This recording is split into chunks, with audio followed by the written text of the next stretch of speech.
Hey everybody, how's it going? Dan Shinder here. Still continued live coverage at the NAMM Show 2019 at the Drum Talk TV booth, 6732. Come by, say hello, watch some interviews like this one with Aquiles Priester. How are you? I'm very good, and I'm so glad to be here. Thank you for having me here. Thank you for taking the time. I know it's hectic, crazy, and busy. Yeah, this NAMM show for me, it's very special. It's the first time that I'm feeling like, okay, I belong here. This is part of me now. Yeah, that's awesome. Yeah, it is. All the way from Brazil, and we have a new Blu-ray to talk about. It's all access to Aquiles Priester's drumming. Tell us a little bit about this. What would people expect? What can they look forward to learning from this? Okay, so this is my first Blu-ray. I have 4 more instructional DVDs, and but this one is really special because this is the first one that I record here in Los Angeles, and I record this in an amazing facility inside a Harmon Experience Center. So this is totally like a next level of this kind of products. You know, the backdrop is so amazing, the ceiling very high, and the sound is just unbelievable. So yeah, I play a bunch of songs here, and also we have a making of interviews, and I also talk about tuning and about my drum monitoring. So it's a kind of, this is a real stuff for drummers, yeah. It's like someone sitting with you while you're doing your thing and asking questions and you're pointing everything out. Exactly, and also, you know, I teach people, actually it's not teaching, you know, I show to people how I tune my drums. Demonstrate. Yeah, exactly, and also like the snare, that is something really particular, and bass drums as well. Yeah, because they usually talk about toms, about tuning toms, and I went a little bit deep on this, and I'm talking about bass drums and also snare. Now, since you're a double bass drum guy, I have a question. Do you tune your 2 bass drums the same or complementary notes? I try exactly the same, you know, and I also use triggers. Oh. Yeah, I also use triggers on the bass drum. So yeah, so when the tuning is a little bit different, it doesn't matter because the trigger gonna make it right. Do you also mic them? Yes. Awesome. Of course, yeah. And the kit that's here at the Peisty booth, is that the kit that's in the video? Exactly. Awesome. Yeah, exactly. Actually, it's at the Mapex booth. Oh, the Mapex booth. That's right. So yeah, and that drum kit, I have been using that drum kit for 4 years. So I was like very, very comfortable playing the songs. And important thing, we record 17 songs. We did all the interviews, making of all the stuff just in 2 days. So wow. A lot of work. Like I played drums to record this stuff for more than 12 hours a day. Wow, that's crazy. Yeah, there's a lot of work. What got you interested in being a drummer, and how old were you? Sorry, say again? What got you interested in being a drummer, and how Okay. old were you? Okay, I'm 47 years old. You're a kid. Yeah, no, I'm 47 years young. And I started playing drums back in 1985 because the first Rock in Rio festival, there was a huge change in our country, in Brazil.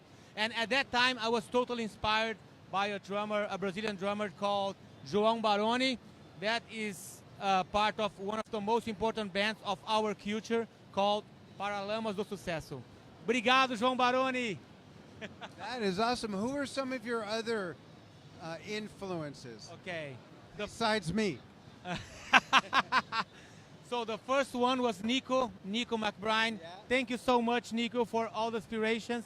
This guy he made me want to play heavy metal.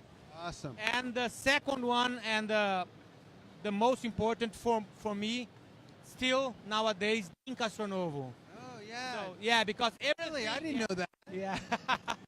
Yeah, this is true.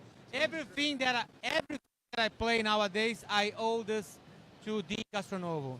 And, you know, it's very funny because in the 90s, I was watching that VHS high-performance drumming all the time.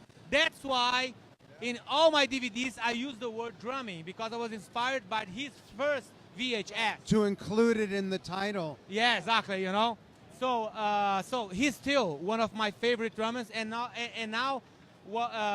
not now, but in 2012, I met him for the very first time, and we became friends since then. Yeah, he's a great guy. Oh my God! And he's still playing like Really? a monster. You know, He's a monster. Yeah, he's a fucking monster, and I love him. I love him. Who are some modern day drummers, younger drummers that you might admire that have maybe broke the scene in the last 5 or 10 years? Eloy Casagrande. Yeah. Oh my From God. your country. Yeah, that guy's a monster. And you know, if you are searching for new metal drummers, you have to check this little boy out. He's just he's 27 years old, and he's a fucking monster. Yeah. And he loves to play drums. You know what? It's really nice to see in these young drummers the passion that Right. they have. The when love they're for drumming. Yeah, and Eloy is one of these guys. When he plays, he's playing like there's no tomorrow. I'm not going to play drums tomorrow. No, I'm going to play this like a beast today, right now. Yeah. Do you know Beto Cardoso? Of course. So Beto interviewed Eloy and Where? Valverde in Brazil. Ah, okay. Yeah. Okay. On our show. Yeah. In Brazilian Portuguese. Okay, Beto is another friend of mine. Amazing. Monster. Ah, he's over there. Oh, Beto. Beto! He's over there. He happens to be. We're just talking about you. We are talking about you. Yeah, you're not talking about me. Yeah, we're talking about you. How are you? Great, how are you? Great. So nice to see you. Yeah. So basically, yeah, these guys they are taking the Brazilian drummer to the next level. You know, we are getting old. We are getting old, and these guys they are taking the drummer our drumming level to the next level, next exactly. generation. Yeah, exactly. So that's I asked him who some younger generation drummers are that he likes. Eloy, you, and I explained you interviewed Eloy for us Yes, in yes. Brazil with yeah, Bruno Bruno. Valverde Yeah. as well. He's We were together right now 5 minutes ago. Oh, Me and Bruno. bring him by. Yeah, awesome. That's okay. Somewhere else. Well, I'm so good to see you. And so great to see you guys. I was looking for you, actually, and then I saw Aquiles, like, you both of you together. Like, man, this is crazy. So what have you learned the most from From Aquiles? a lot. There's something about Aquiles that I always looked up, like the work ethic. Like, he got the power, the technique, got everything that you have to do. Like, you got to be a good drummer, but he got the work ethic. Like, yeah. The professionalism. You don't get that in your room playing drums, you know. So like he's the whole package, you know. That's why he is where he is right now, you know. And I'm That's really proud. I'm really proud of him. Like Awesome. Always been, always will. Thank you. It's very nice. They're kicking the 10,000 people out.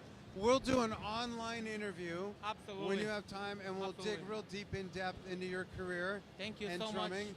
and we'll talk more about this.